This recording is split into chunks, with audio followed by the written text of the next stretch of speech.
ദില്ലി തെരഞ്ഞെടുപ്പിന് ഇനി കേവലം 4 ദിവസം. ഫെബ്രുവരി 5-ന് വോട്ടർമാർ ബൂത്തിലെത്തുകയാണ്. അതിനു തൊട്ടു മുൻപ്, അതായത് ഇന്നലെയും ഇന്നുമായി ദില്ലിയിൽ നടക്കുന്നത് നാടകീയ നീക്കങ്ങൾ, സമാനതകളില്ലാത്ത നീക്കമെന്ന് തന്നെ നമുക്ക് പറയേണ്ടി വരും. കാരണം തെരഞ്ഞെടുപ്പിന് 4 ദിവസം അവശേഷിച്ചിരിക്കെ കേജ്രിവാൾ മന്ത്രിസഭയിലെ അല്ലെങ്കിൽ കേജ്രിവാൾ സർക്കാരിലെ 8 സിറ്റിംഗ് MLA-മാർ രാജിവെച്ചിരിക്കുന്നു. പവൻ ശർമ്മ, ഗിരീഷ് സോണി, രാജേഷ് ഋഷി, BS ജൂൺ, ഭാവഗൌർ, ദോഹിത് ബഹുലാന, മദൻലാൽ, സുരേഷ് യാദവ് തുടങ്ങിയ 8 MLA-മാരാണ് രാജിവെച്ചിരിക്കുന്നത്. ഇവർ പറയുന്ന കാര്യം, നിങ്ങളിലുള്ള വിശ്വാസം നഷ്ടപ്പെട്ടു, അതായത് കേജ്രിവാളിലുള്ള വിശ്വാസം നഷ്ടപ്പെട്ടു, അഴിമതി ഇല്ലാതാക്കും എന്ന് പ്രതിജ്ഞ ചെയ്ത പാർട്ടിയും വ്യക്തിയുമാണ് താങ്കൾ.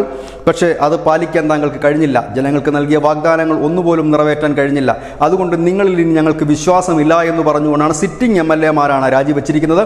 അതും തെരഞ്ഞെടുപ്പിന് മണിക്കൂറുകൾ അവശേഷിക്കുമ്പോൾ. ഏതായാലും ആം ആദ്മി പാർട്ടി സമാനതകളില്ലാത്ത വലിയൊരു പ്രതിസന്ധിയിലേക്കാണ്. ഇതിനിടയിൽ ചില സർവേകളും മറ്റുമൊക്കെ പുറത്തു വന്നിരുന്നു. ആ സർവേയിലൊക്കെ BJPക്ക് ഒരു എഡ്ജ് പലരും പറയുന്നുണ്ട്.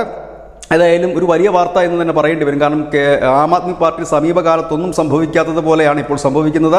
നമ്മൾ ഇതിനു മുൻപ് കണ്ടാണ്, അതിഷി അടക്കം അവിടെ നിന്ന് പോയപ്പോഴും വലിയൊരു ചലനം ആം ആദ്മിക്ക് ഉണ്ടായില്ലെങ്കിൽ തെരഞ്ഞെടുപ്പിന് 4 ദിവസം അവശേഷിക്കെ MLA-മാരടക്കം രാജിവെച്ച് പോകുന്ന ഒരു സ്ഥിതി.